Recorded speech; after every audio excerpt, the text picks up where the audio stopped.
Selectboard meeting to order for Tuesday, June 20th. Please join me for the Pledge of Allegiance.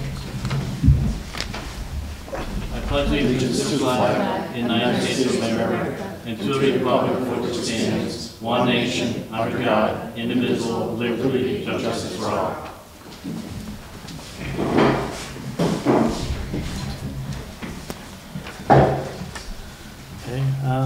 First on our agenda, we have the cable renewal hearing. Legal notice for the Town of Granby Cable Television License Renewal Proceeding.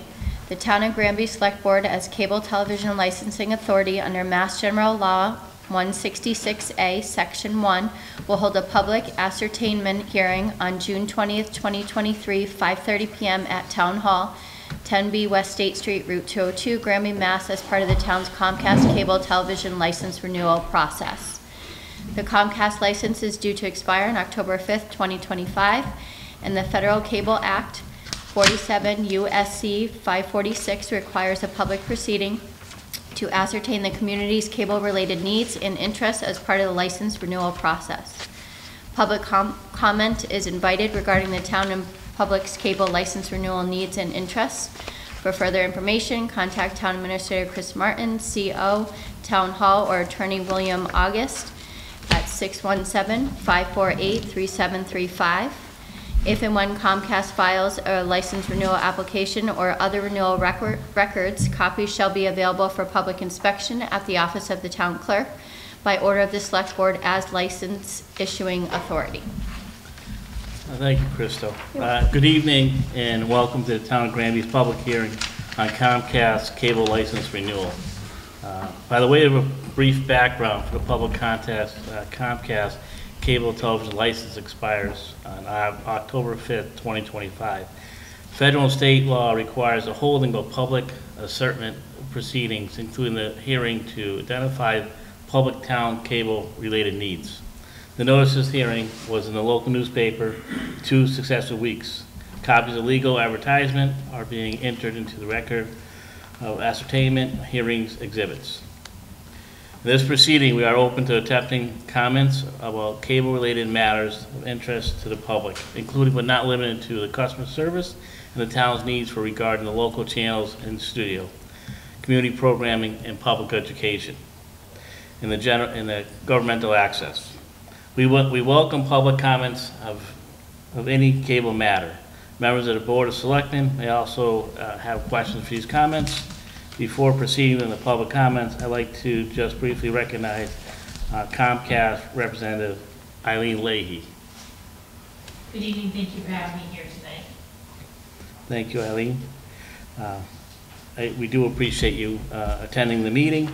And for attending the meeting and tonight and working with us on the town to accept comments from the public and interested persons. So welcome to all. Please stand and state your name and address before testifying, if you will. Please keep the comments no longer to 4 minutes. So if you do have anything to make a comment in regards to this, please raise your hand. We'll recognize you, ask you to come up. You can state your name and address and have your brief statement of question. Okay? Okay. I'm Lisa Ladmo, and my address is 52 North Street. Okay. You can come up here, please. Thank you.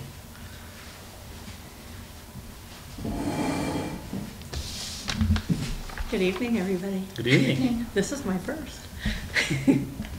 So I just wanted to speak a little bit about GCAM and the importance it's been to our high school community and sporting community in particular. I am a military spouse who moved to Granby 15 years ago in June. And my son, both of my sons have gone through, mostly through Granby, and they both played sports. When my older son was here, they were not covering sports at that time. So my parents, who are both in their 80s and live in Eastern Kentucky, were not ever able to see him play the lovely sport of lacrosse and didn't know what it was. Now that COVID has happened and GCAM has provided the service of coming to not only lacrosse, but soccer, baseball, volleyball, softball, basketball, and covering all of those sports. A lot of people who aren't able to get out to the games, grandparents, aunts, uncles, godparents, are able to sit in their homes, wherever those homes may be, and tune in to see this live. Okay. And without GCAM being able to do this through Comcast, then we would not be able to have that opportunity. I can also say that being someone who was not out a lot in COVID, and I did not usually attend a lot of the town meetings while COVID was going on, and now after, I watch most of the town meetings. I watch you guys. I watch the school board, the Board of Health. I watch a lot of the meetings now. I'm much more informed about the town than I was prior to, and that wouldn't happen if it wasn't for the important factor of our community as in GCAM. I will be liaising between GCAM and the school and the booster club to make sure that the schedules are all there so that they're able to get to as many games as possible. I appreciate that. Thank you very much. All right, thank you. Mr. Randall?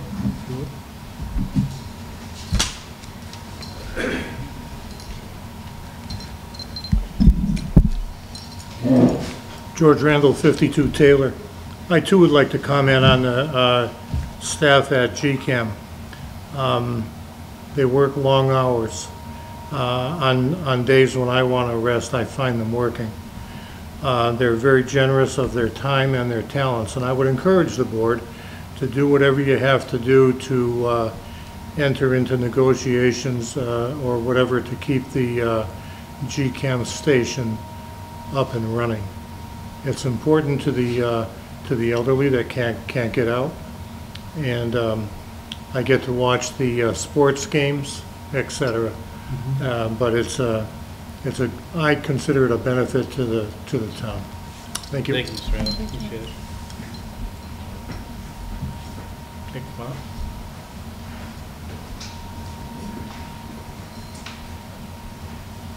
Does my 4 minutes start when I sit in the chair? Yeah. As soon as you sit in the chair, make your name before 4 minutes start. Rich Domaraki, Bachelor Street. I have 3 quick comments. I think I can get them in 4 minutes. Take Number your one, time. why doesn't Comcast give a senior discount to the citizens of Granby? I think I read in the paper the city of Springfield has asked for, I don't know if they got a senior discount for their citizens. I know we're a small town, but the senior citizens of Granby need a discount, if possible, on the cable. That's number one. Mm-hmm. Number two, I'm not a sports person, but I pay $13.95 every month. I don't watch any sports at all. You tell that to Comcast, and they tell you, well, you can select a plan that's lower. The lower plan has channel 22, channel 40, the local stations. Mm-hmm. So that's no good. You need at least the higher level, and that includes the sports fee. Why do we have to pay the sports fee every month if we don't watch any sports at all? I mean, right now, everything on TV is interactive, so they should be able to not charge the people who don't watch sports. The third comment I have is that I think a number of people got the same message I got about a week ago. I got a message on my answering machine saying that today's the last day to get a 50% discount on your Comcast service. I knew that wasn't correct. They had a phone number to call. I looked on my Comcast bill for the customer service phone number. It was different. So that's all I wanted to do. I wanted to call Comcast, a 15-second talk to see if that was legit, which I knew it wasn't. I could not get a human person. You look on a bill, you could chat, phone, or use your computer. I picked the phone. why can't Comcast have a human person answer the phone? I never got a live person. They kept saying, well, we could text you some information, then you could get in line and wait and all this. So I never got an answer. Please, Comcast, have a live person answer the phone. Thank you. Thank you, Rich. Appreciate it.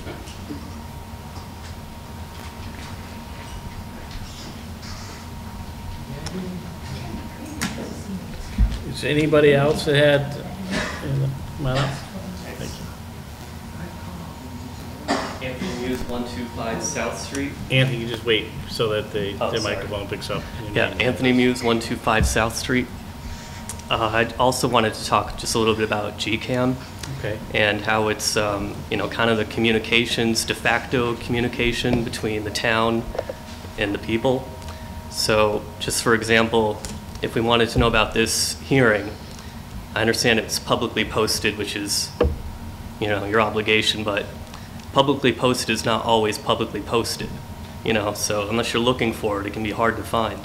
And I think that's something that GCAM does in addition to actually showing you the actual meetings that happen for anyone who either can't attend or has other obligations. One of the other things that I think is really important is you have to be able to see the content of all the meetings, not just the agendas and maybe the minutes afterwards, or else you're finding out what happened on the community Facebook groups, which I'm sure, as you guys know, is often incomplete or incorrect. So being able to actually see it for yourself and exactly what was covered is a big help there. And then on the other side of things, I just want to mention that GCAM actually won an award this past year for the Letters to Santa. So that community involvement is, I think, you know, it's one of the reasons I'm getting involved here, is to make sure that I have access to all the information from the town and I don't have to just go and try and find minutes on the website or something like that. Thank you. Appreciate that.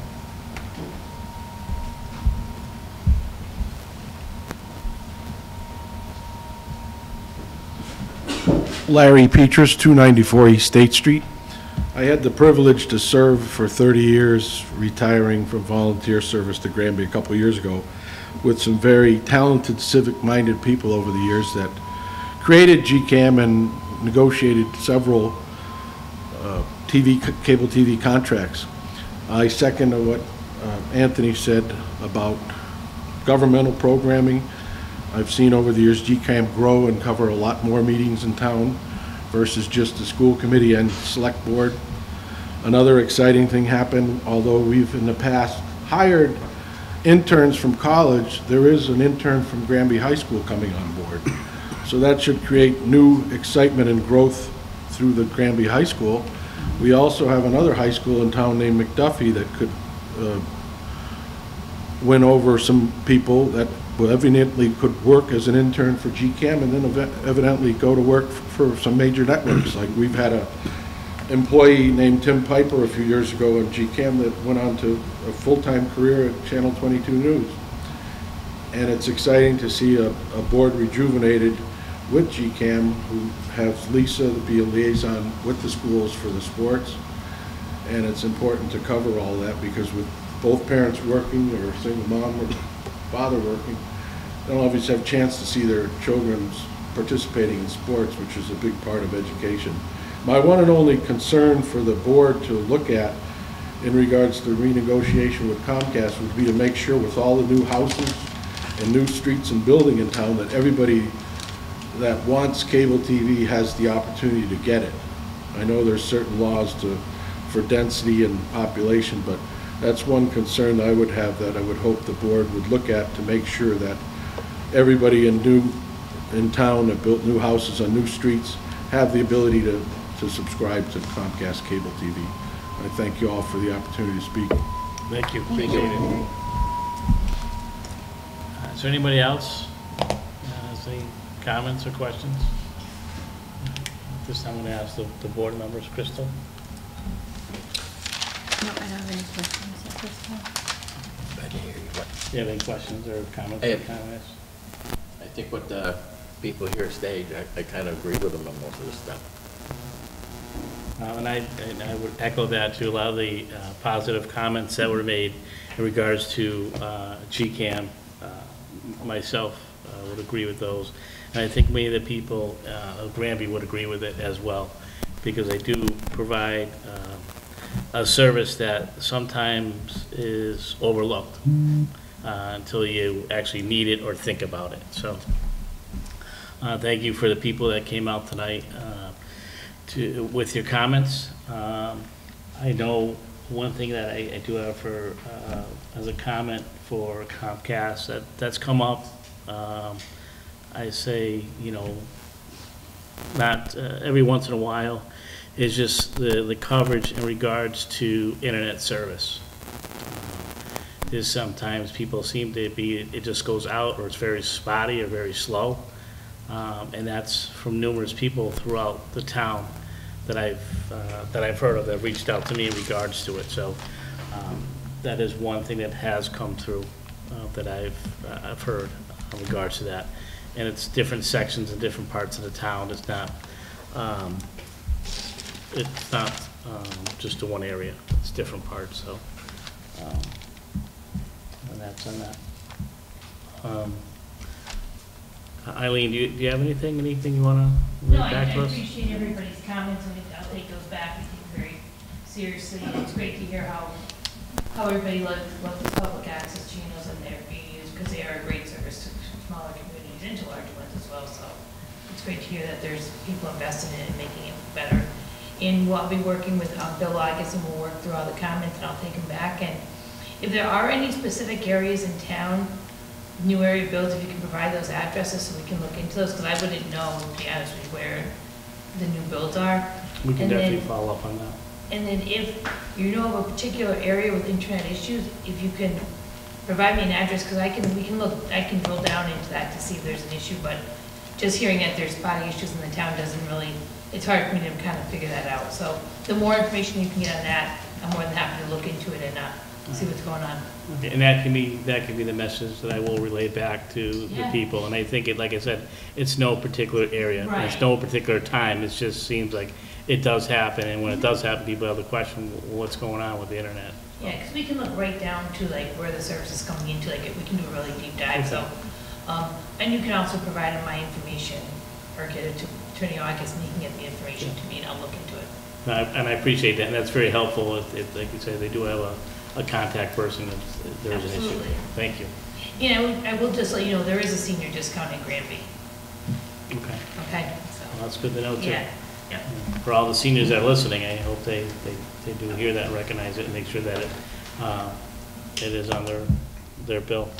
Eileen, just in regards to it's something obviously they got to request. And, Yeah, it's something that Okay. they have to request, absolutely. thank you. You're welcome. Well, if there's nothing else on that, we'll close the public hearing on the Comcast cable renewal. Okay. Well, thank you, everybody, for coming. Definitely appreciate it very much.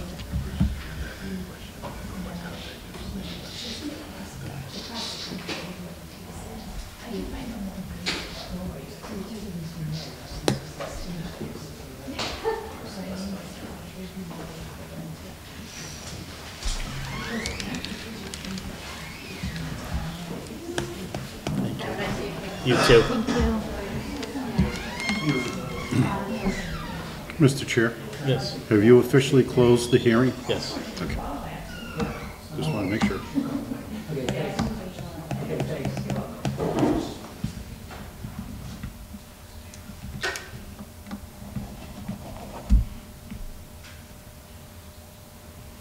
All right, so we do have some time before our next hearing, the bylaw recall hearing at 6 p.m. So I'm going to skip ahead a little bit to our citizen participation. And I know we have Mr. George Randall that wanted to speak. Come on up, sir.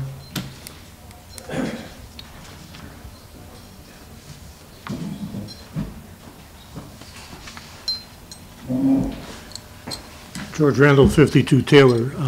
Thank you very much for allowing me the opportunity to speak. I have two subjects that I want to speak on real quick. One is the 9/11 memorial that the fire department is putting up. We're heading towards a finality, and I sent you all photographs of the in-process. Chris, I didn't have an email from you, I don't think, that I could send the photographs to, but I'll get it from you if you'd like the photographs of what we've got done so far. So bottom line is I'd like to thank the Board of Selectmen for your support in that regard. Last thing I have is Charter Day. It was a hell of a good weekend, you know, and I want to thank Mrs. Dufresne as chair, and I'm reluctant to thank names because I'm ultimately going to leave somebody out. But, you know, these people work darn hard. Jennifer, Carol, Lindsay, Rich, Mona, and Dawn. Special thanks I'd like to send out to Mark Dufresne and Wes Johnson. They were there early and left late. Wes couldn't do any lifting, but he could run the cart. These two guys really did a great job. They looked for volunteers, and I volunteered to be on the Taylor Street gate from 3 o'clock to 10 o'clock. Great place for an old man. It was fun. I had a great time. So my thanks goes out to the entire committee for Charter Day. And the people in town that are watching this meeting, I would encourage them to get involved and contact somebody and become a member of the Charter Day committee, and let's see what we can do to keep Charter Day flowing. Thank you for the opportunity tonight. Thank you, Fran, I appreciate that. And I will echo your comments as well. It was a great week. It was. The park was packed. For someone that assisted in helping out with parking, I can totally agree with you that it was crowded, but it's great to see so many people come in and celebrate, Granby in that way as well. Chris, we do have still several minutes before our 6 p.m. Anything you want to go over beforehand? I can do Dufresne rentals, that's what you want. Sure. Okay, first one we have is on September 2nd, 2023. It is arriving at 12 p.m., departing at 8 p.m. Maximum number of people is 120. Liquor authorized is not at this time. It's a Jack and Jill, and they are requesting the parking lot area, the open field, the wooded areas on either side of the open field, and the pavilion. Next one is on September 3rd, 2023, arriving at 7 a.m., departing at 2 p.m. Liquor authorized, no. Maximum number of people, 150 to 200. It's a 5K race or 2-mile walk. It is requesting the parking lot area, the open field, wooded areas on either side of the open field, and the pavilion.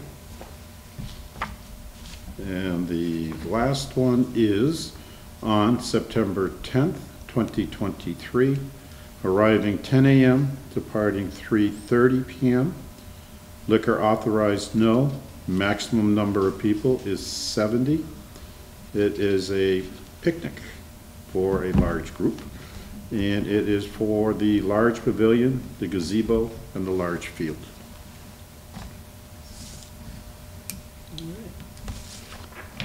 Thank you. So several minutes. Okay, do you want me to get into one other topic? Gonna take less than 7 minutes, 8 minutes? I'm hoping it will be. Okay. Attorney, Counsel O'Toole is here. We have received a letter from Blackburn and Donnelly LLC regarding 5 Corners. They are making a request that we transfer our abandoned property on the land underneath the parking lot of the Hallen building towards the Amherst Street side. Yep. When the state rerouted Amherst Street to ease the traffic at the corner, they effectively abandoned the land underneath. And according to Attorney Donnelly, the town approved a parking lot expansion over the abandoned property. Mr. Hallen believes that they have a valid claim to the abandoned property and want to discuss with the town a formal transfer of the property. The timing of the transfer is important given the state work in the area, which is improving the intersection. They did include a map of the area they were looking at having the town transfer to them. And I just want to know if the board is interested into discussing the formal transfer of the said property to Five Corners LLC. On the map, Chris, would you be able to show us where that abandoned area is? Like, is it on the right of it? Like, if you're looking at, You know where the kiosk is? yes, It's the kiosk over towards Amherst Street. okay, which is a parking lot. Right. Yes. Okay, Originally that building, the old Hallen building, yeah, was just basically a garage, I think, with 2 bays in it, an oil company with 2 bays. okay, They've expanded their building, and at the same time, they expanded their parking lot okay, to go to where the new, or the rerouted Amherst Street went to. okay, Because originally, Amherst Street came down straight, yep, okay? And so when the state moved that street, they basically abandoned the property that was under the old Amherst Street. And even though I don't know if the town did approve the expansion over the abandoned property, I'm not gonna say they did or didn't, but I haven't found any documents at this point in time. But what the Hallens want is us to officially transfer that property to them. Okay? And I believe, correct me if I'm wrong, Attorney O'Toole, that would have to be done through a town meeting vote, through transfer property, town property to a private entity. So I'm not sure if the board wants to start the process, and if you do, I'd like to turn it over to council to talk with Attorney Donnelly regarding the process and potentially if there's any compensation to be discussed for it. Sounds like it's gonna take more than 5 7 minutes. minutes, yeah. Just on base, for that discussion piece there. And I believe, Mr. Sexton, that the purpose of putting this on the agenda today is to have the select board begin to think about this process. And certainly, I've had a brief conversation with Attorney Donnelly on this, but certainly it's going to require some more research on my part, probably having someone in my office do the title on it to make sure that the town does own that piece of property. Talking with Attorney Donnelly, it doesn't seem like at this point that this would be an adverse possession case where Five Corners LLC would be asserting ownership due to a period of years, in Massachusetts being 20 of open, notorious, and continuous occupation of the premise to the exclusion of others. But certainly we do have a parking lot there. Mass DOT is doing the project, and I think the question then is, one, is the town, through its elected officials, interested in exploring a transfer or sale of the property? Those details have not been discussed, and then putting the mechanisms in place, whether it's to declare that piece of property surplus through whichever department is in charge of it. It could just be the select board, but if it was placed in, let's say, DPW's hands at one point, we would have to do that, and there'd be the potential, unless it was of so little value that it wouldn't be worth to go out for the bidding process, as the statute declares. Then ultimately, in my opinion at this point, yes, it would then come as a recommendation for the select board, but at town meeting would decide whether or not they wanted to dispose of town property. So I believe that the meeting here today, with I believe Mr. Hallen and Mr. Attorney Donnelly here, would be more to try to, as an introduction, so to speak, and what exactly Five Corners LLC would be looking for and what they would be proposing. And we may not be prepared for that today. I think this is more of a letter that came on, at least dated June 8th, and see what the select board would be interested in doing. Okay. But ultimately, it'd be up to the town. And you're correct, this would not be a 5-minute process. This would be probably a little bit longer than that. Okay. I'll open up to the other two board members. I have a lot of questions on it, so, yeah, we need to set a time slot for it. Okay. Yeah, because I'm curious how that's going to interfere with, like Attorney O'Toole said, the project that's coming up, where they're going to try and redo the Amherst Street and Cumberland Farms down 202.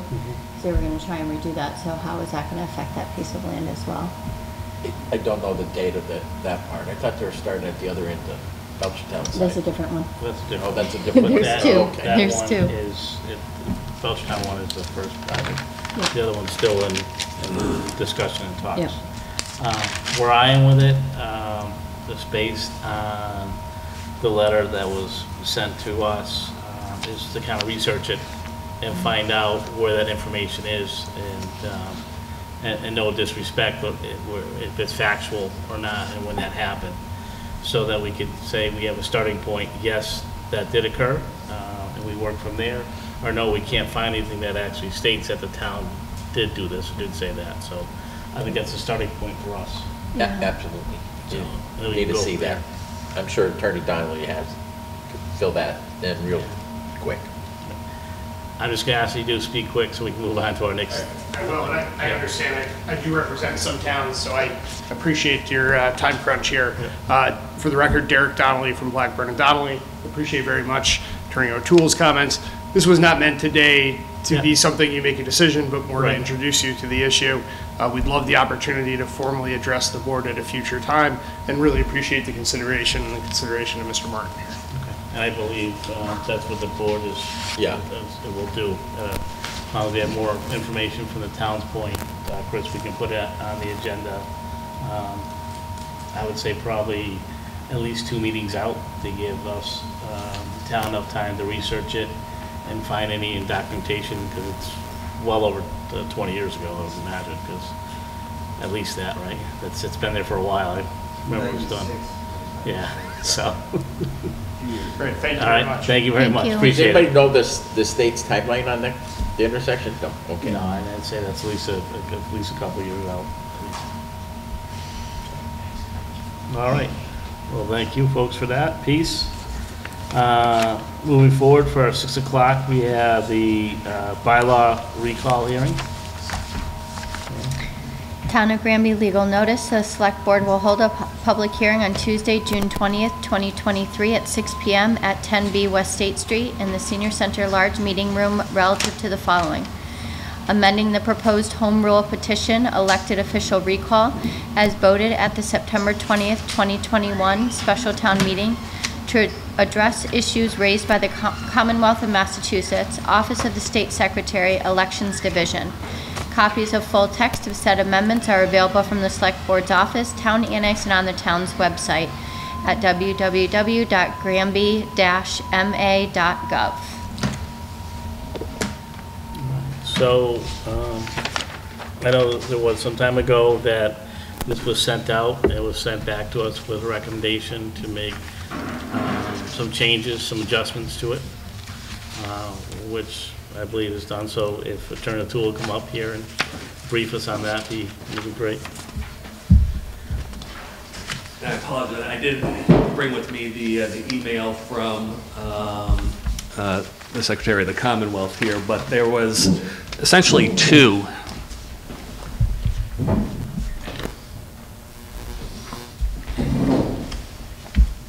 main issues from comment from the Elections Division. One had to do with the time frame of the holding of the elections. The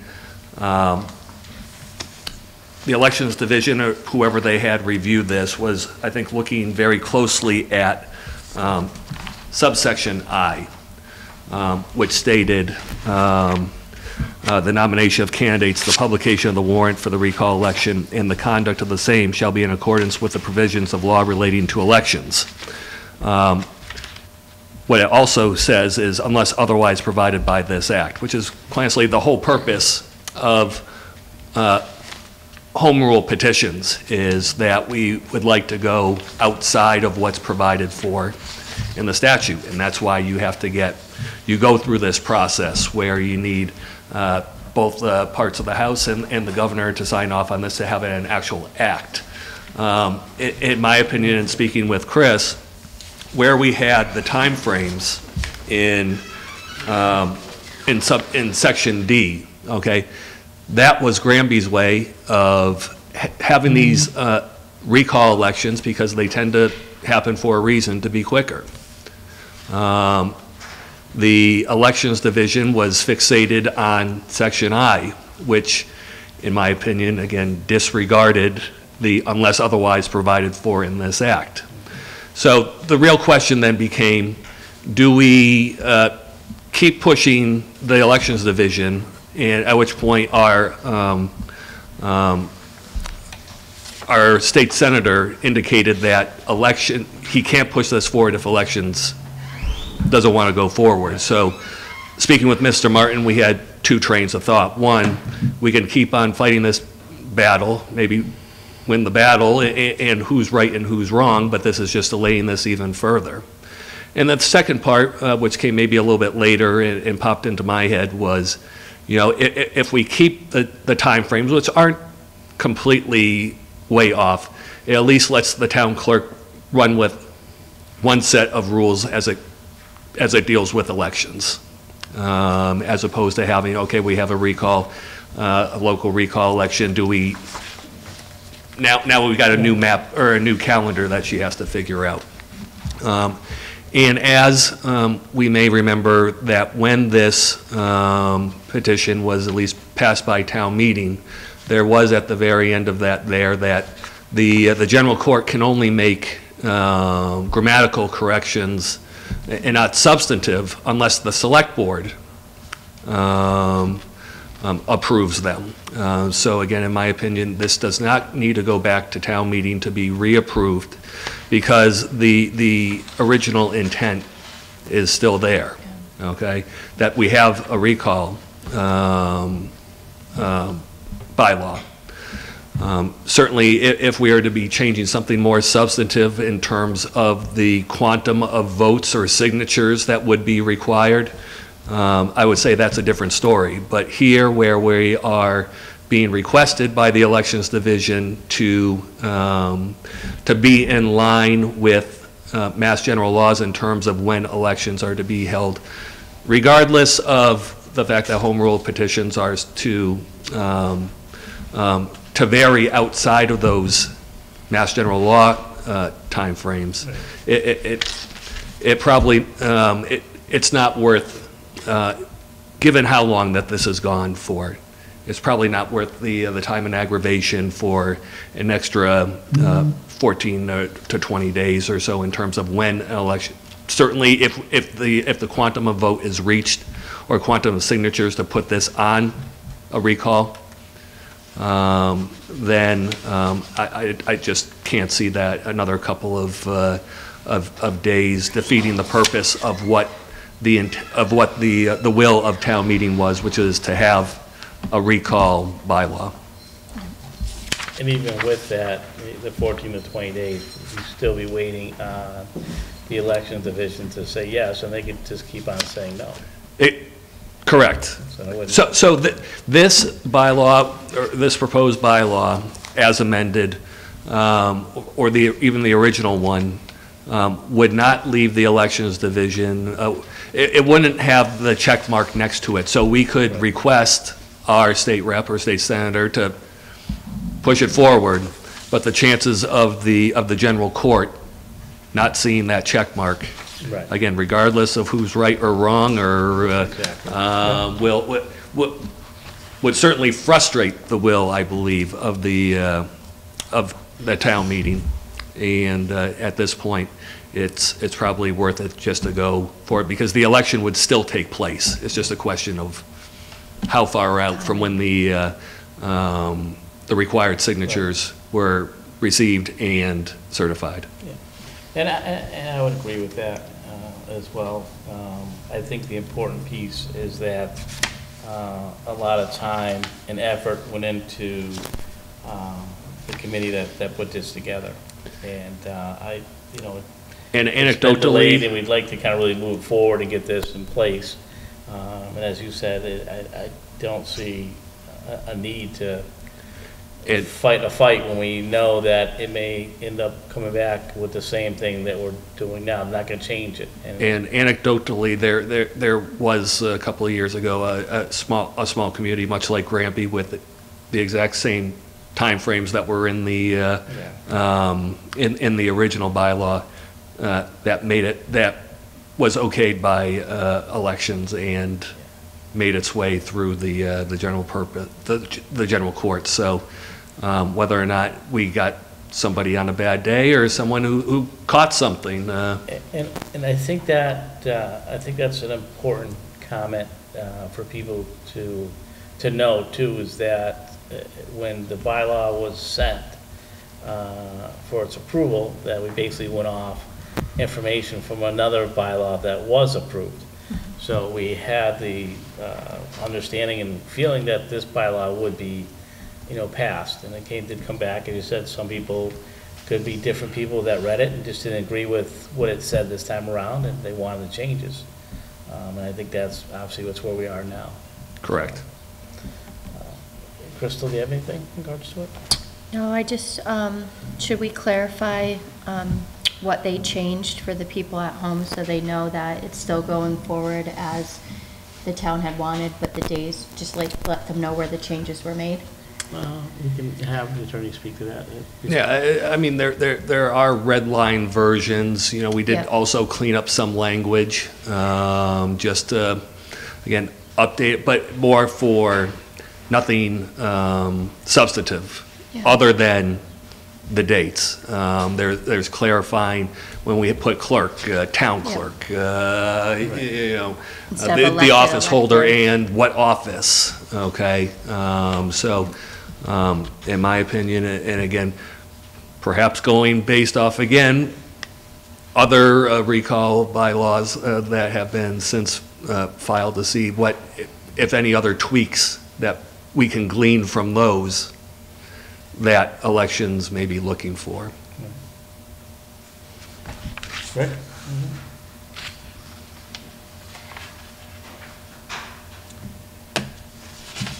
So the red is The changes. the amended stuff? Correct. Okay. If something is lined out in red, that would be taken out, and underlined would be additions.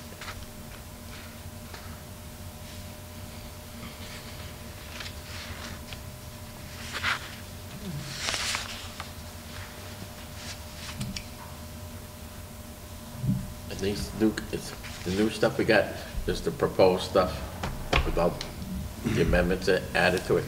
That's without the red line, so it'd It's be without the easier red for you to line, okay. read. Yeah.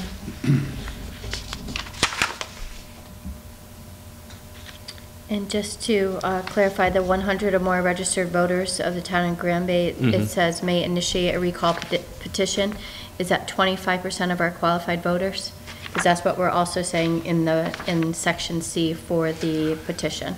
So, that again, this is around going it? to be kind of a three-step process, Okay. okay? So the first thing would be if you were to have 100 people, 100 voters, to petition that a recall happen, Yeah. okay? That would be step one. Okay. And then what would happen is that whoever the first person on that affidavit are, okay, would then have to go out and get 25% of the voters. Okay. And we can figure out how many registered voters we have here, and that would be the amount within 28 days that they would then have to return to the clerk to actually have the election. Okay. I'd have to, it's just a guess, 25% right now is probably about 1,250 or so Okay. registered voters, yeah. Yeah, because on the original one, you had step 1, step 2, step 3, but they made you take it out for the proposed one. I think they just felt that And it we're just going to follow would, those sections? again, I think they just thought that it was, Unnecessary. or superfluous. Okay. Well, the first statement from, in the letter says, it's more than a three-step process. Okay. Well, Okay.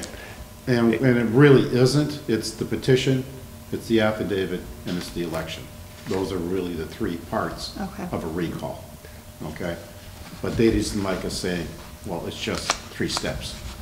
Because they really want to make sure we address that has to go to the town clerk, then it has to go and get the voters to sign on to it, 100 or 25% of our registered voters. The Board of Registrars then has to certify those signatures. Yeah. And then, once that occurs, then it has to come to the selectmen for them to schedule the election. Okay, so by saying it's a 3-step process in that first paragraph, it really it's more steps, but it has 3 major parts to it. I think that's what they're trying to get to. I just want to see, Rich, you were part of the bylaw committee. Do you have any comments or questions? Yes, I do. Thank you, Brian. You wanted to come on Thank up?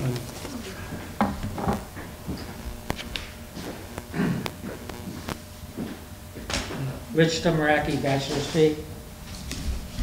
I agree with what the attorney said, but could he tell us what were a few of the main differences between what the state wants us to do and what we had? What were some of the main differences? Could you tell us that? Certainly. I believe it was subsection D was the main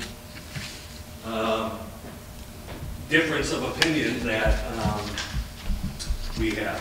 And if I wasn't clear before, subsection D puts forth the time frame at which point, if we get 25% of the electorate, authorize a recall vote and election, okay?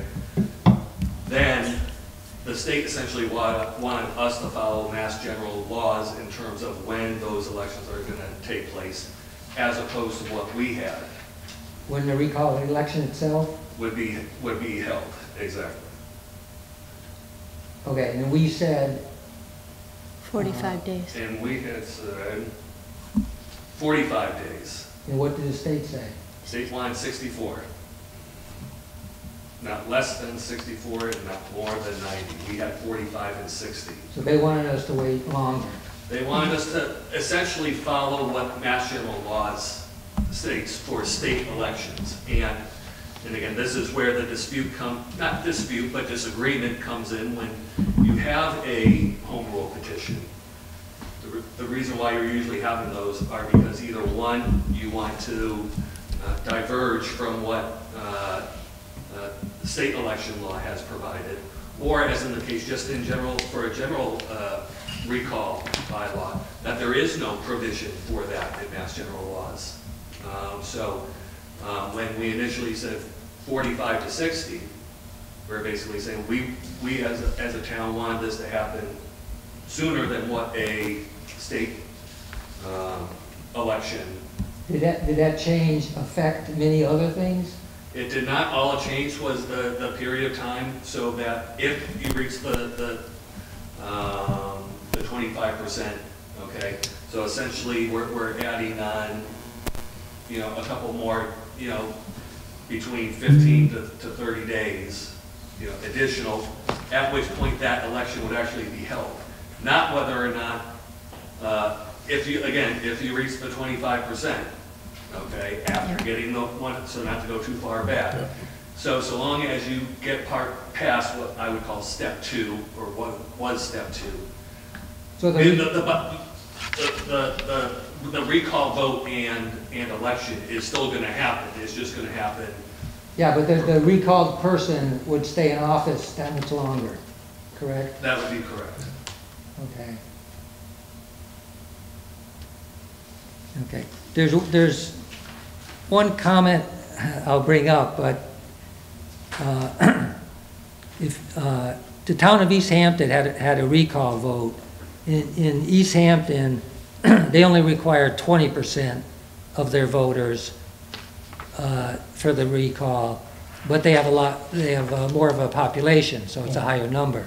But the point is, in Granby has roughly 4,900 registered voters. 600 of those are what I call phantom voters. They're people who either left town and didn't take their name off the voter list, or they're people who passed away and are still on the voter list, or the most common reason is people who are too lazy to return a census form, and the town clerk sends out 4 notices, and so she has them on an inactive list. So I didn't think it was fair to have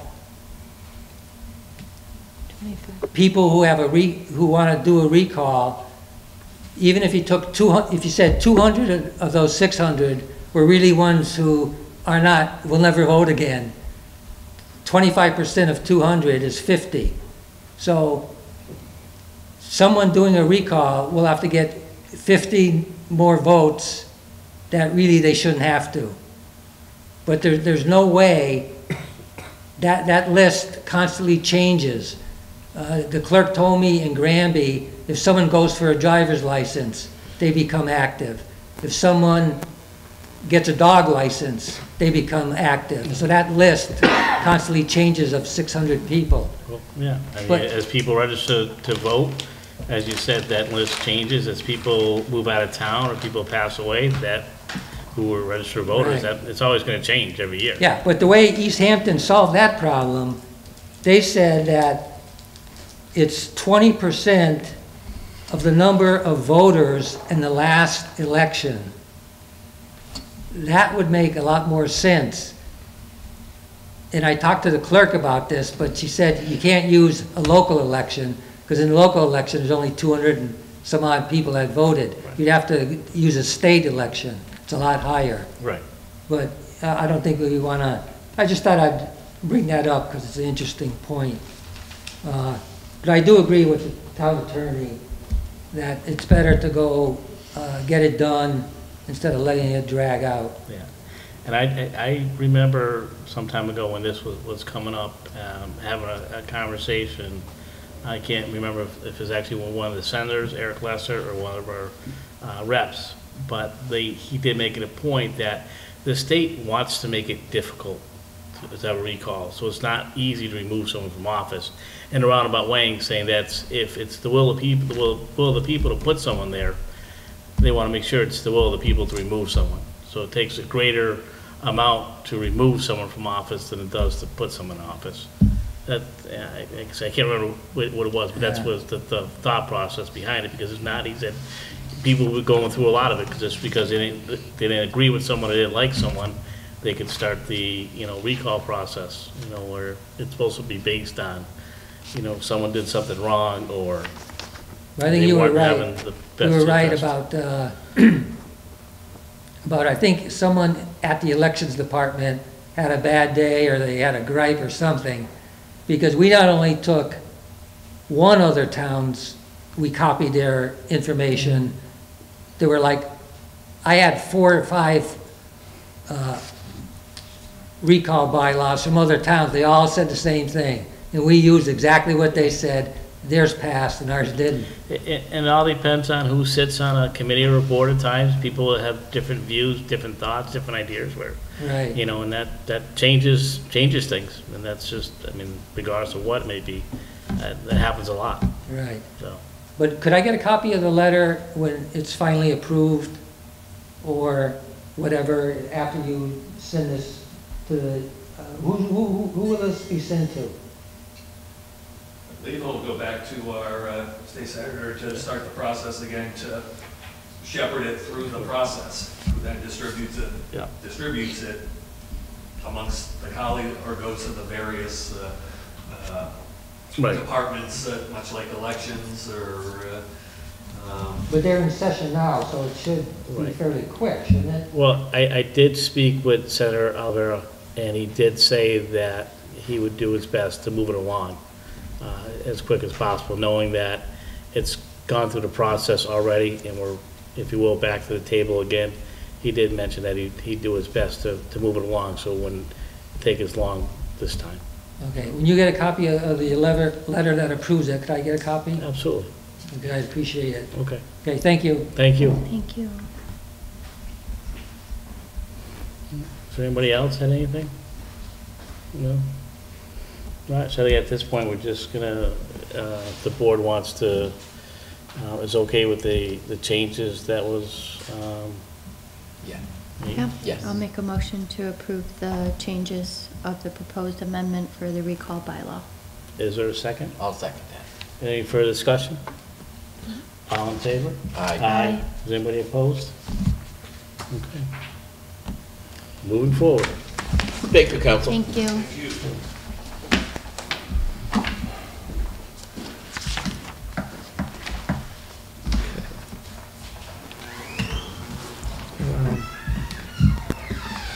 All right, just getting back on track here. Correspondence. Do you have any correspondence? We went over one I of know we them. talked about. some Can we already. continue on with some correspondence? What's that? Can we continue on with some correspondence? Yeah, that's what I said, yeah, we'll get back. I have the folder here. that's Okay. all. I just want to recognize that we did get a donation of a 7-foot autumn blazed red maple tree. It was donated to us on June 1st. It was from Jan Thornton and Bill Dubuque of 323 Taylor Street. And we're currently thinking about planting it around the, either by the public safety complex or on the hill where the new memorial's The gonna wall's go. gonna be. I think, the nice red maple tree will look nice on that setting, so. Yeah, Because we are taking down the black walnut tree, yeah. but I really think it would be nice to have a tree up there instead of just having a bare hill, to be honest with you. Absolutely. Yeah, I think it's just to make sure that, 20 years from now, that tree has grown, it doesn't overshadow something that we don't want to be overshadowed. Mhm. So, Well, we were talking about down where there's a dead tree by the entrance going into the public safety, but I had a concern that the leaves, once it gets bigger, could potentially block that detention basin that is down there, block the pipe moving the water Oh, the out of the culvert. area. so. right. The bigger the trees are, the more the roots go looking for water and stuff like that, so Yeah. that's a If you- concern too. If you look up the tree and what the height will go, I think there's usually a description of how wide the span is, so. I thought the roots grow as wide as it is tall. I thought that's the rule Yeah. of thumb. But if we're worried about overshadowing the wall, we don't, Yeah. I Right. agree with it, but, yeah, move So, it. I mean, I think it's a good idea. Figure out how far Have a away to thought put it. process Yeah. to it before we just, as to where it's gonna go. Mhm. But, yeah. That's nice. Yeah, it's very nice, generous of them too. Did we send out a thank you letter? Not yet. Okay, I wanted to publicly recognize them first. yep. Thank you.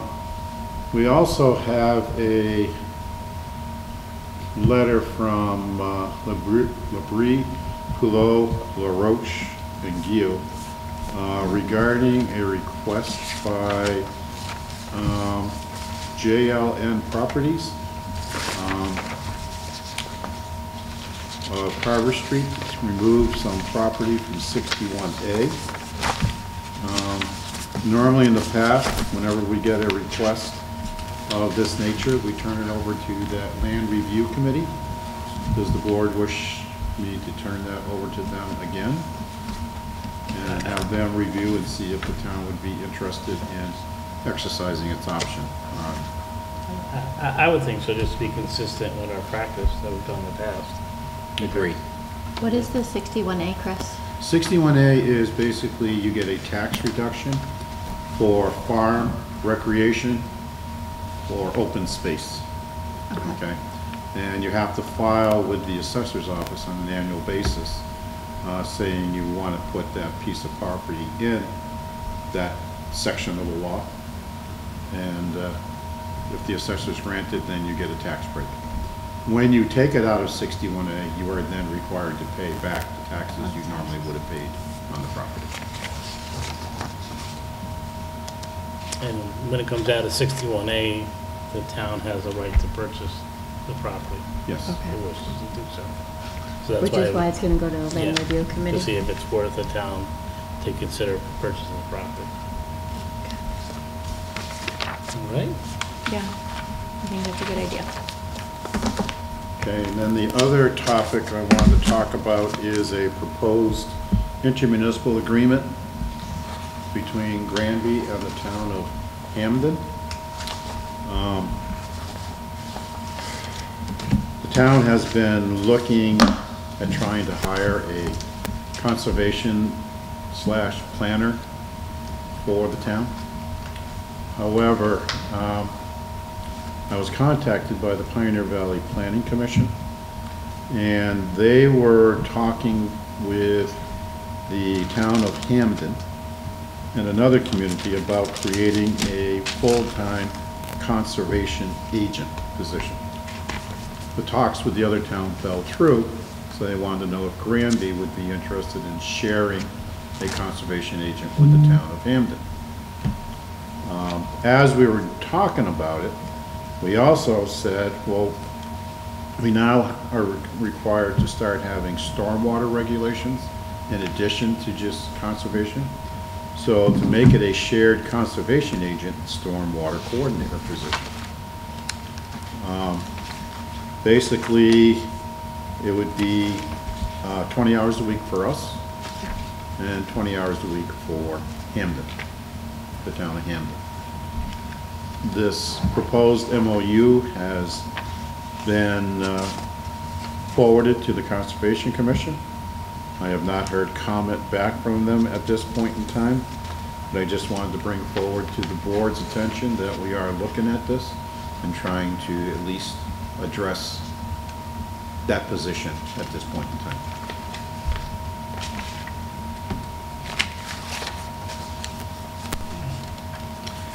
It's always helpful to have shared services when, especially we don't have a the position for us may not require someone for 40 hours. So it's always hard to find someone that just wants to work part-time doing it. And so, to have someone that's, partnering up, if you will, and having shared resources with another town or community, I think it's beneficial. So the hours is 20 hours here, 20 hours there? 15 there. 15. Well, Well, so it's not- 15, but they said they would end up going to 20 at some point. So I think it does say. So not 35 hours. Yeah. Yeah. That's in the draft. Chris, when I was reading the draft that you guys created for the position of shared conservation agent, for 6.5, it said all other administrative and support staff shall be provided. Is that the Conservation Commission, or is that, like, say, a secretary on 6.5? Which one, 6.5? So go to section 6 on draft number 2 dated 5/22/23. And 6 is the shared conservation agent stormwater coordinator, and it's 6.5. So I'm just wondering what else that would entail for administrative and support staff. So are we going to be required to also have, like, say, a secretary for them? I don't I see, know we're I not- don't really see it being a secretary per se. It would be somebody who, he needs a letter mailed or something of that nature, he brings it up here, we Right, I think we that's mail it out something. for him. Okay. He needs a meeting posted. Yeah. You know, we do things of that nature, you know, an ad placed in a local newspaper, you know, Kathy or Dale. I was going to usually say, which is handles what that. Kathy already does. Yeah, Kathy Okay. or Dale normally handles that type of stuff, I- so it's just support staff, basically. I would Okay. imagine, you just said, Chris, that we could absorb it with the staffing that we have currently. Yes.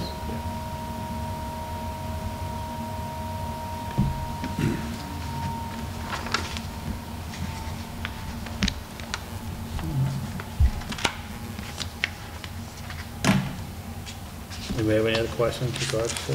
I think it's a good thing, but I need to review this. a Yeah, little so we bit. can review it, and if anybody has any questions, comments, we can address it at our next meeting. Beautiful. That's good. Thank you. There's something to consider, just like anything. I did. I thought we were supposed to read it for tonight, but you guys want more time with it? I would like more time just to kind of see what it's, more in detail too. Okay. Yeah, I need to review this more. Because I do have some questions, but if you guys want to table it until next time, I can do that. I was just Actually, comparing the two no, documents. You can actually ask the questions if you want to ask them. In that same section, the shared conservation agent, 6.9, 6.10, 6.11, and 6.12. As far as who's going to oversee this, is this going to be the host community that oversees the annual meetings, the quarterly reports? Or is that going to be kind of a joint effort between both towns trying to oversee?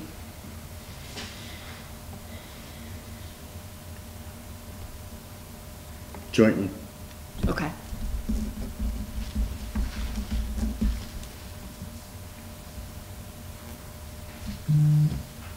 And then I guess this is more of a question for you, Chris, for 6.14. It says each municipality shall retain ownership of its conservation department assets, but the assets will be shared. So that means whatever is in our account for conservation, we will share with the host community? Or is that still ours? Like, say we have more money than Hamden, just per se.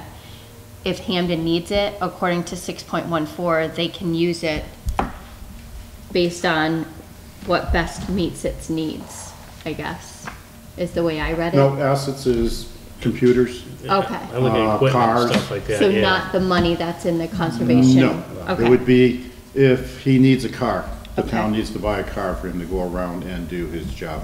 Okay, One of the town supplies him a vehicle, he's allowed to use it in both communities, okay, but the community that purchased it retains it. ownership of Okay. it. Same thing like a computer, printer, Yeah. cell phone, things of that Okay. nature. Those are what we consider to be the assets of the Okay. office.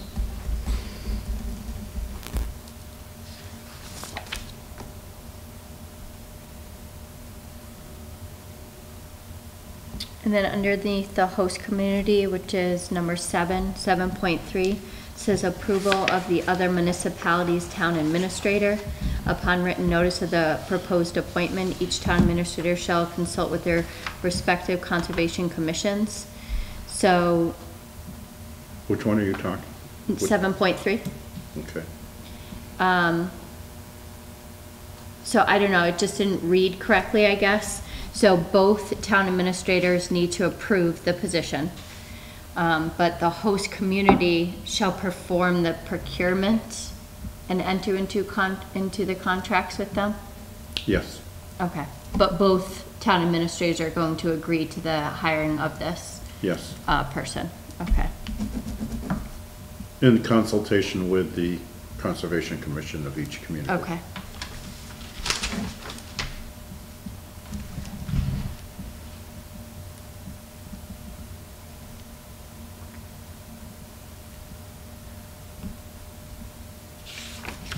And then Going down to number 9, fee payments, 9.2. Unforeseen incidental or other costs incurred by or for the SCA will be shared by the member communities, which shall pay the host community a reimbursement fee. So that's even if it wasn't with our town. Like it says unforeseen incidental or other costs.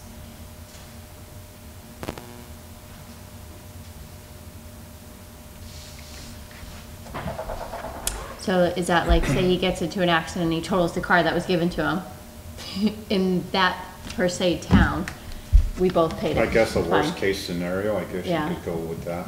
Okay, No. I'm just trying to understand what that section means. I think it's just saying whatever we didn't think of to put in a budget. Okay. If something comes up, we both share it. Okay, That's why I read it, that, you know, you didn't realize something needed to be purchased and say, Yeah. well, Or he It's our required a responsibility. membership in something that we didn't Right. think of. okay. And then all of a sudden, it's required for him to do his job or to go to a seminar or go training. to training. and, Okay. You know.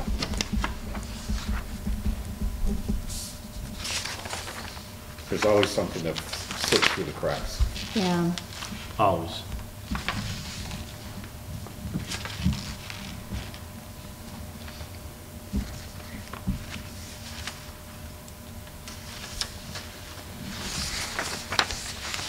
all right, on number 10, SCA position description.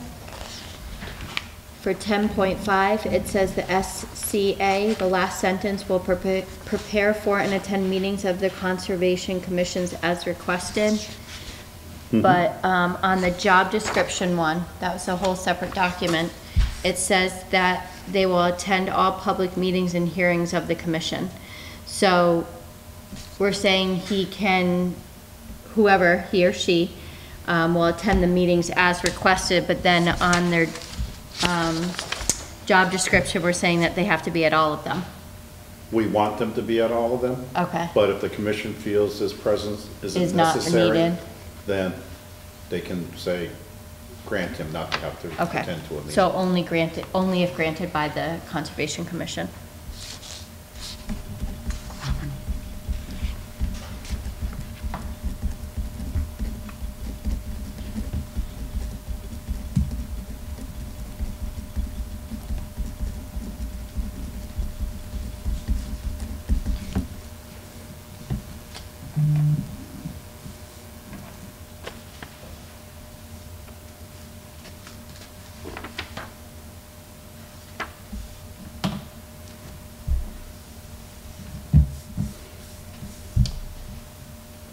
So the host community would be the employer? Just Hamden. Okay, so Hamden would be an employer, we would cover, if that person decided to have insurance, we would cover the insurance. Half the piece, cost. Half the Or cost of it. whatever our percentage of the total hours is, Good. yes. Same thing for retirement benefits, same thing for, you know, FICA, Medicare, all the stuff that goes along with it.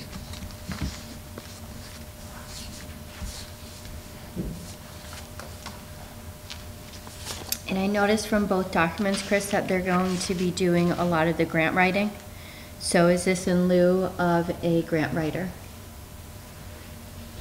I'm gonna say no at this point. You've had an offer for someone to do it free for you, and I think this board should From the take up town that meeting? offer, to be honest with you. Okay, However, if that person does not work out, Mm-hmm. then we do have the backup for this person to be our grant writer. okay. Well, it's good, Chris, because I was gonna bring that up at the end of the meeting anyways, for a discussion for our next meeting. But just with that said, I think if that individual or any individual is willing to donate their time, they can work with another person that's, you know, working for the town, and grant writing, I think, is a benefit. So I would encourage for this to move forward as well. This is someone that the town would obviously pay to have them, so if we're having someone to pay for that, so we might as well utilize their knowledge and things in grant writing, if that's available to us.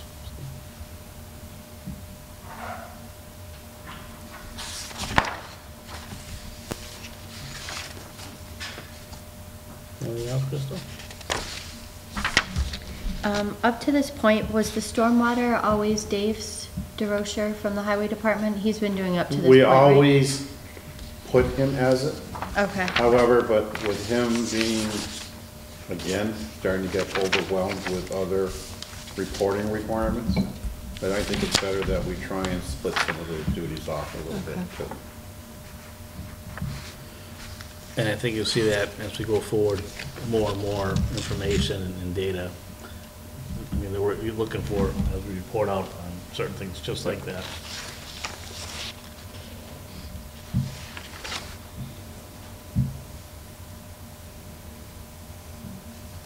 I guess my only other question was just the annual reporting. When we say all reports required by applicable federal, state, and local requirements under 11.1, I guess I was just wondering what reports, but that's for the Stormwater and Conservation Commission. I don't deal with Conservation Commission, so I'm not Okay. sure what their Reports annual are. reporting requirements are. But I'm sure they have to file stuff with DEP, I'm sure they have to file stuff with EPA, things of that nature, so. But our green communities, we're still going to be using PC4 and stuff like that? I believe so, yes. Okay. Okay.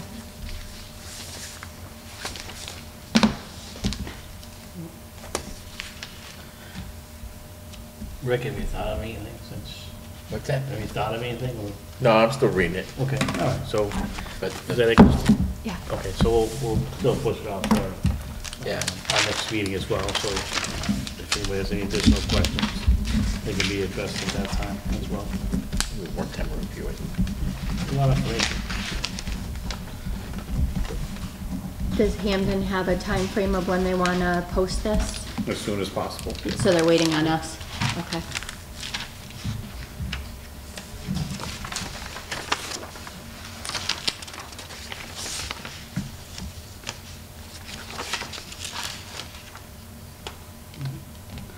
Anything else, Chris? No. So we can move into departmental reports. Only ones I didn't, Kathy, I believe you sent some out this afternoon. I didn't get to see those as of yet.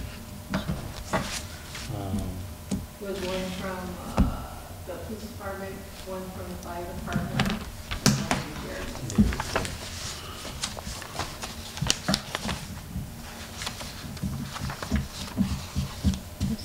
No one has. Yeah, I'm just gonna put, no one has any concerns, just push it out for our next meeting. I think they came through around 2 o'clock. I just didn't have a time to review them before this meeting, so.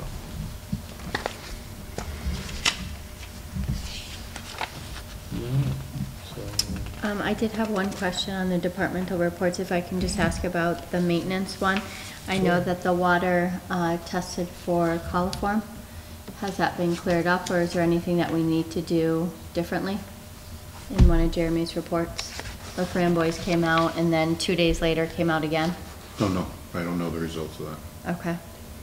I just wasn't sure if there was any other follow-up on that, or if there's anything else that we needed to do, or the locations of it, because it didn't say the locations either.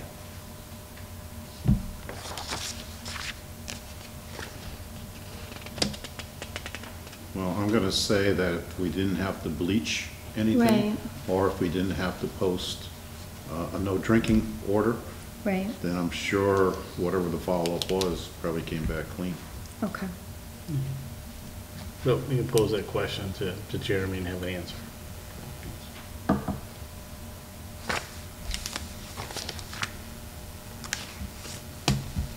So do you want to accept all of them except for the ones that came out today?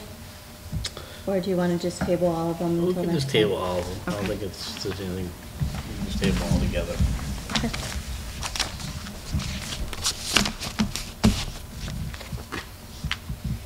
All right.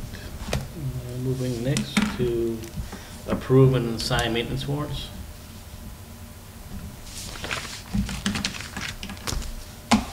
Alright.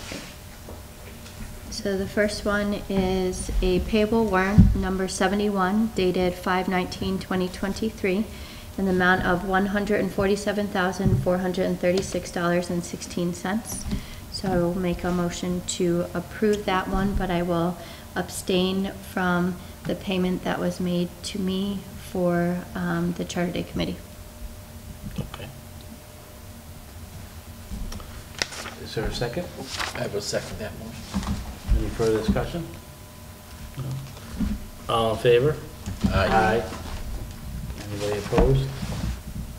And anybody abstaining? Just for my payment, yes. Okay.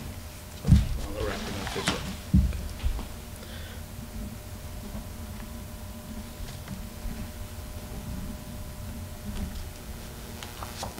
Thank you.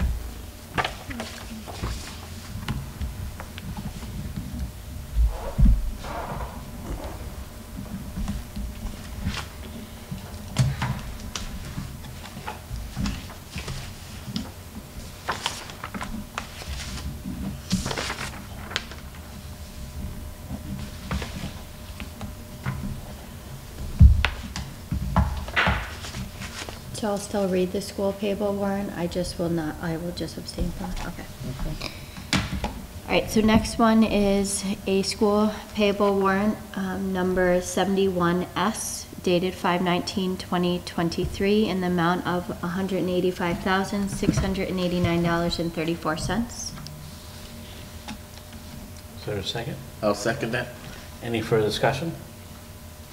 All in favor? Aye. Anybody opposed? Anybody abstain? Yes. So do I not sign? I just pass it along? Okay.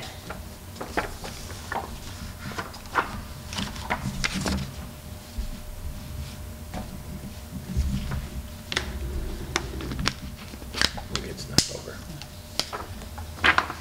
You have a question? Well, I just think if, does Crystal have to abstain even though it's not directly impacting her position with the schools? Would be a question I would have for, maybe more so for town council. I did ask that question, and he referenced a section under the conflict of interest law, and he says it would be best for her just not to do it. Period. Because I raised that same question, Glenn. Yeah, 'cause That she there's has no nothing on there control that of is it, right. being paid directly to her. You know, we're paying the light bill, we're paying the Yeah. electric bill, we're Right. paying, you know, the gas bill, whatever. It's, I don't understand why she, as in her capacity as select board member, can't sign that warrant. That might be a question to the ethics committee directly. Or is it a conflict of interest, more ethics? You know, so. So that would be, I mean, and just curious, the same thing, that You just can't don't vote. say we're paying the lunch bill, Yeah. Mhm. you know? You're pretty responsive if you call them. Yeah, well, I know they In the usually get past, back to you in a I've couple called them. days, yeah. So ethics department, I can call them, ask them. The ethics, or you can contact the AG's office. AD's office for conflict of interest as well. I think if you Google it, it'll give you a link Yeah. to, and a number to go. Okay. On those same lines, the next one is a payroll warrant. I'll make a motion to approve payroll warrant number 72 dated 5/23/23 in the amount of $446,152.91. Again, abstaining from page 3 for teacher salaries. And that will be a question I will ask as well, because I'm underneath the teacher salaries. Is there a second? I'll second that, sorry. Any further discussion? All in favor? Aye. Anybody opposed? Anybody abstain? Page 3, teacher salaries.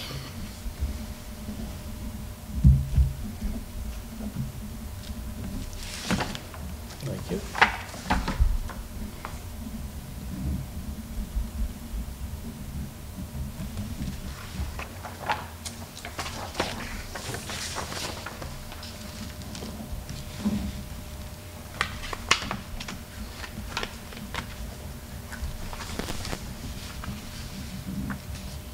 Next one is a motion to approve warrant number 73, which is a maintenance warrant for $358,326.80. Is there a second? Second. Any further discussion? All in favor? Aye. Anybody opposed?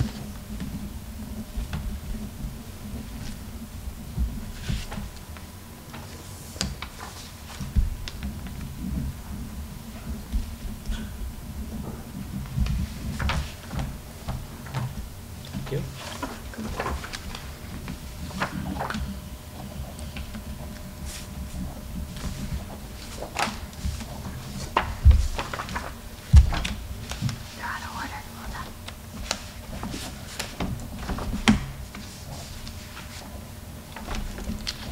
All right, next one is a motion to approve warrant number 74, a payable warrant dated June 2nd, 2023, in the amount of $194,754.42. Second. Any further discussion? I did have a question on how the intercept of the fire department works. So when we get the monthly report, or the weekly reports, I should say, that say, 8 calls were intercepted, then we, as the town, pay the intercepted departments, and then we bill the people for it later? Okay, No, we don't bill them. okay, What we are paying for is for their paramedics coming and doing the transport. okay, Because our ambulance may have already been out. yep, So we get the second call in. okay, We may have just basics responding to okay, their, they need to go to the hospital. So we then have the other communities' ambulance come and respond, intercepts the call and takes them to the hospital. We have to pay for that intercept. It's part of the intermunicipal agreements that we have signed with the surrounding communities. If we go to Ludlow, we charge them $250. If Okay. Ludlow comes here, we pay them, or Belchertown, or whatever. That's the agreement that has been made between the various fire departments in the area. and then how does the fire department get reimbursed, I guess? We usually don't. Okay.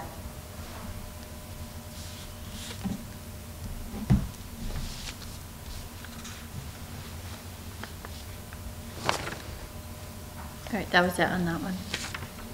Oh, sorry, Chris, one more thing. Who do we use Truziak for?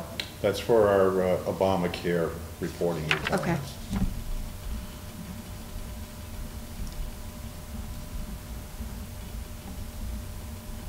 Anything else, Kristen? No, that was it. All in favor? Aye. Is anybody opposed? Okay.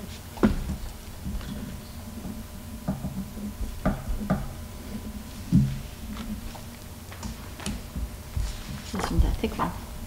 A lot of money.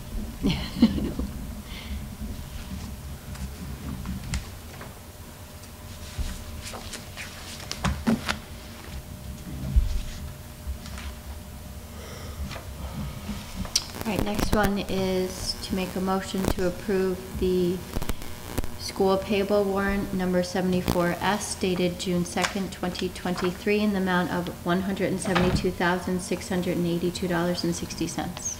Second. Any further discussion? All in favor? Aye. Anybody abstaining? I will abstain.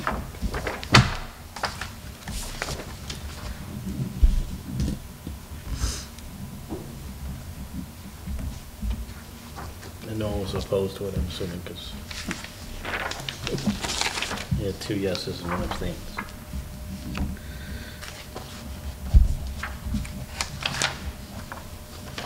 Next one is a motion to approve warrant number 75, which is a payroll warrant dated June 6, 2023, in the amount of $561,986.30. Again, abstaining from page 3, salaries for teachers. Is there a second? Second. Any further discussion? All in favor? Aye. Anybody opposed? And abstaining? From page 3.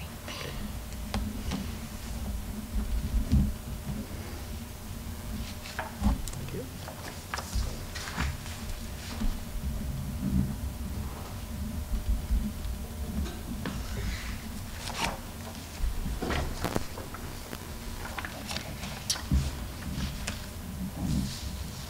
And last one is a motion to approve maintenance warrant number 76 dated June 9th, 2023, in the amount of $173,844.32. Is there a second? Second. Any further discussion? No? All in favor? Aye. Anybody opposed?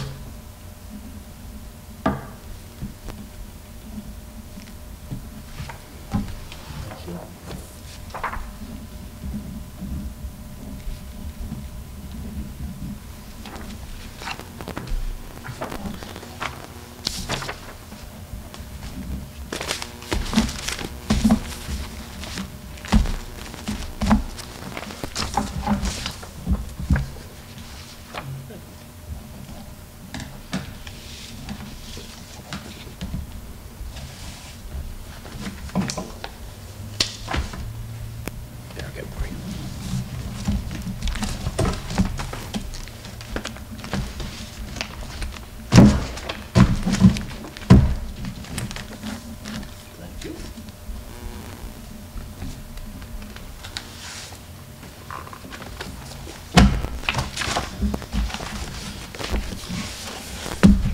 All right.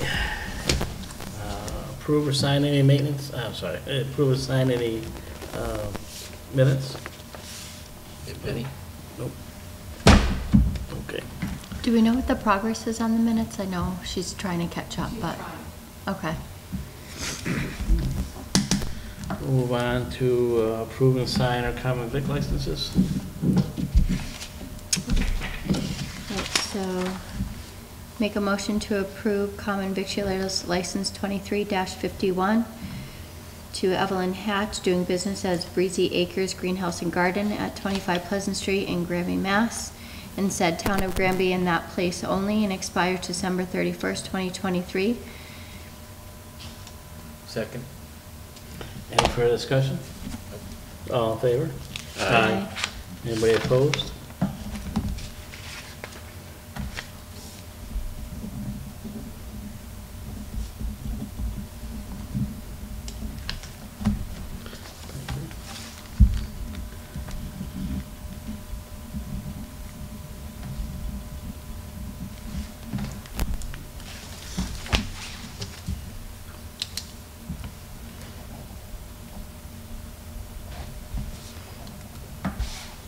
Next on our agenda is to approve and sign the CPR Munson Ridge.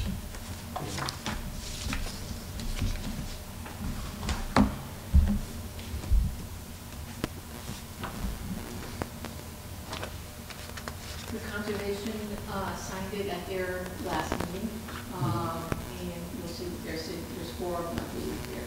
So the selectmen need to sign their part, then I will get it, all the signatures notarized by the town clerk, and then a member of the conservation will come pick it up and then send all copies to Attorney DeCruz. Then he'll send it to state, and then the state will send it back, and then to DeCruz, and then he'll send it back our copy. So you said, and just want to make sure I heard it right, that the town clerk will notarize the signatures?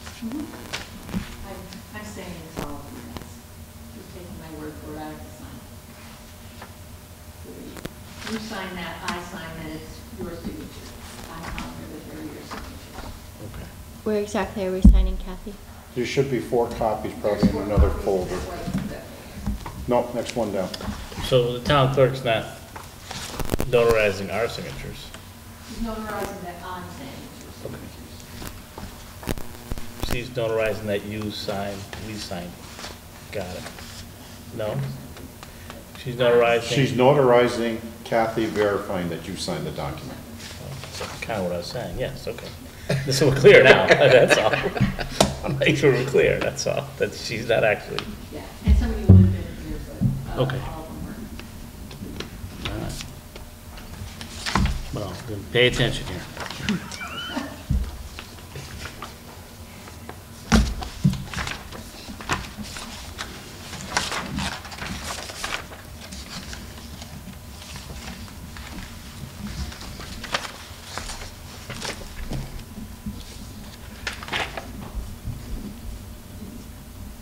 I know it's been a while, but I remember reading all of this, and we were just waiting on the Conservation Commission because of Yeah. those tires, right? Yep, it's been going on a while. Yeah.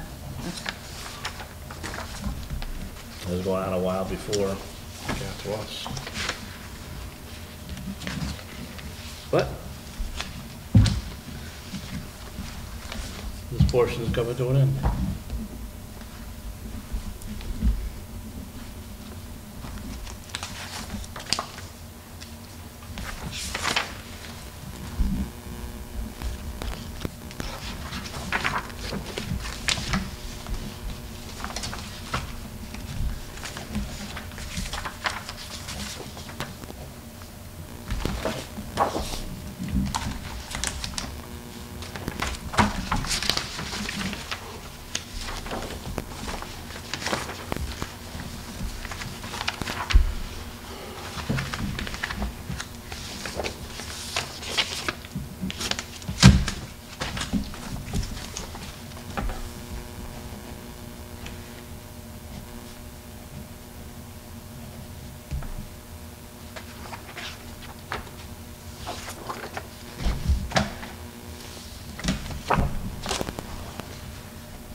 Moving into old business or other business. Update on the Route 202 Mass DOT project.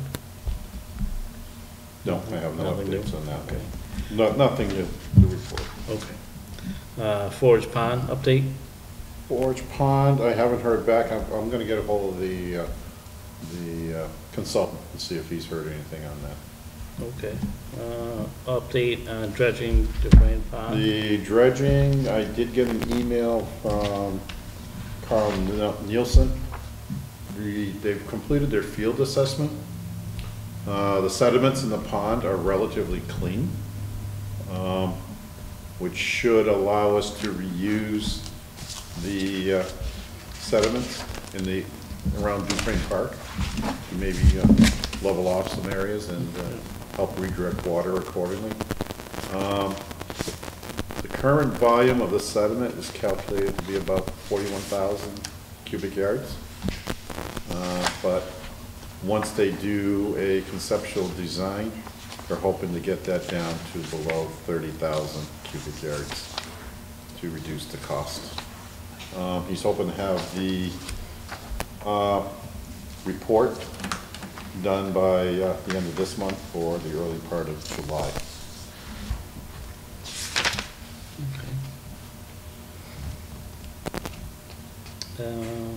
Updates on repairing the playground at Dufresne Park. I believe Jeremy's still waiting to hear from the company as to when they'll be coming in. It's interesting, last week I came across the inspection of the park and what the recommendations were to fix it, so. Can we go back to dredging again? I recalled the person at the base, still got voicemail, left the message, and I actually left your number last time on my message.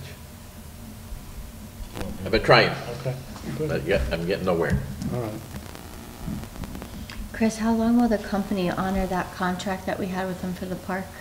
Is it a 1 year? I don't remember, I have to go back and look at it. Okay. I'm not sure. The updates on the dog waste at Dufresne Park, has that been an issue still? He has, he did buy a couple more barrels, but some people still think it's funny to just put the waste on the side of the barrel, not put it in it. I don't know how to address that, to be honest with you. You know, some people are using it, but others, like I said, they think it's funny by just not doing or cooperating with people, so. Okay. How about the update for the two options for West Street School? They West are Street planning building. on coming in front of the board at the next meeting on July 10th to present their findings. July 10th, okay. I think that's the next meeting, right, July Yep. 10th? July what, 10th? 10th, I think that's the next meeting, right? Yep. All right. Update on, there's a donation for the dog park, was the person who sprayed. That was to do spray for the ticks and mosquitoes. He did forward the safety data sheet to us, and I don't know if the board wants him to continue forward with his offer. Now, was it just the dog park, or did he offer to do the whole park? Dog park. Just the dog park? Okay. I think it's a service that we're saving money on, and just, I've seen a couple, they're talking about the ticks, this year and how bad they are, just because it was a mild winter. And, yeah. you know, they didn't have the, so, I think it's an advantage for us to have something like that, especially for free. Especially people walking their, not just people walking their dogs there, but for the people. People in general. In general. I mean, ticks are very dangerous for the animals and for the people as well. Chris, I saw an invoice for $700 from him. Is that Yeah. just the I think that's the value of the service. value of the service? It's Yeah. not like we're gonna He's get a not- bill. He's not gonna charge us. He was trying to give you, the idea of what the cost would be. He's willing to do it. The I only think thing I would be concerned about is how many hours before someone should be outside, which I didn't see on the safety data sheet. You know how sometimes they spray and you're supposed to It's stay all- out of that I think vicinity? he said it's all natural stuff. There was nothing There's dangerous in lemon, there. cedar wood oil, lemongrass oil, Yeah, that's all natural. geraniol, folic acid, sodium, Not like Agent Orange or anything like sulfate. that. Yeah, tell but you- there's usually, I'm gonna tell you something about that. Someone said to me before, well, it's all natural, it's all organic. And they said, well, so is lead, but do you want to drink it? That's Very good- true. That's a good I point. think he was gonna try to So- coordinate, He- with Jeremy, because, I believe Jeremy has it closed assigned, one day, I think it's Wednesdays from 7 to 9 or whatever, so they can go Okay. and do their and clean and stuff, cleaning and stuff. So they would try to work that into that time. like 7 to 9 in the morning. And that's a question we can have for him anyways, because he would know, I mean, he sprays it, that's what his company does, and that's what he does for a living, so he would know the time, if there's any time requirement. I thought he addressed that when he was here that I first thought time. you too, About the because safety the stuff. safety that he was Pretty sure he was did. concerned about it. Yeah. But I mean, Jeremy can follow up on that piece, because he'll let him into the park and to use the park or to spray the park, so. You know, you can put up a notice to Yeah, because people aware of it. thoroughly wash face and hands if exposed. If you get it in your eyes, rinse cautiously with water. So, I mean, you don't want people around during that Well, spraying it's being time sprayed, either. right? 'Cause yeah. Yeah.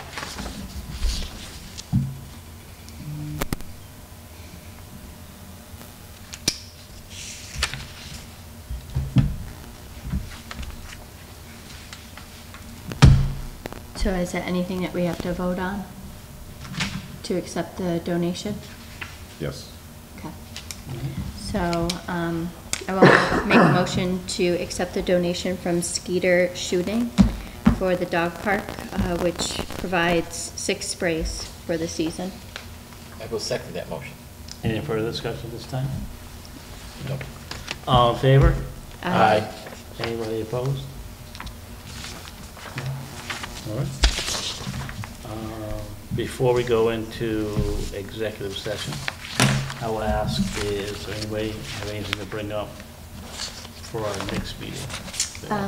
By that time, I should have everything finalized for Charter Days, so I just wanted to give an update of Charter Days as far as the revenue, what went out, and just kind of a review of the weekend. Okay. Because I should have everything finalized by then, so I did want to do Charter Days for next time. All right, so we have that on our agenda. Lastly, Chris, I know our annual report wasn't ready for the town meeting. So for individuals that would like a copy of it, do we have it here? They can pick up? It went out to 5 places. Okay. And the 5 places are, Kathy? Our Dressels, Dressels, the library, the library, the post office, the post office, the town clerk's office. town clerk's office. And they're also downstairs here, in the COA, we have some upstairs. Okay, so in this building here, either the COA or And it's upstairs? also on the website. It's also on the website, okay. I know that question come up at town meeting, so people do want it, and for some reason, someone is unable to make their way out, please feel free to contact the town offices, and one way or another, we'll make sure someone gets it, if they have no means of obtaining one, so make sure it gets to them. All right. Anybody have anything else? I know appointments are coming up too, so those appointments, how does that work exactly? Do we send a letter out, or does Chris give a call out on seeing if they still want to be reappointed for that position? Because that's coming up at our next meeting, right? And Chris So will is usually that- make most times a phone call unless someone Yeah, I doesn't usually want to ask be if they're, appointed, yeah. They're still interested. Okay. So phone calls will go out before our next meeting, so that way the lists that we get are the people that actually want to be, Yep. okay. And if we have any vacant positions, will that be posted on the website after that meeting, or be? Yeah. Okay, And in fact, it's still, there's some on from last time. yeah, okay. Do you have anything else? Not at this time. Okay. All right, well, at this time, we're going to move into executive session under Mass General Law 30A-21-2, and this is To conduct strategy sessions in preparation for negotiations with non-union personnel, or to conduct collective bargaining sessions or contract negotiations with non-union personnel. Thank you, Chris. At this time, we'll come out of executive session. At that time, our normal meeting will adjourn at the same time. At that time, we'll go into, I'm going to ask for a roll call vote to move into executive session. Sexton, aye? Roll your eye. Dufresne, aye? All right. Thank you, folks.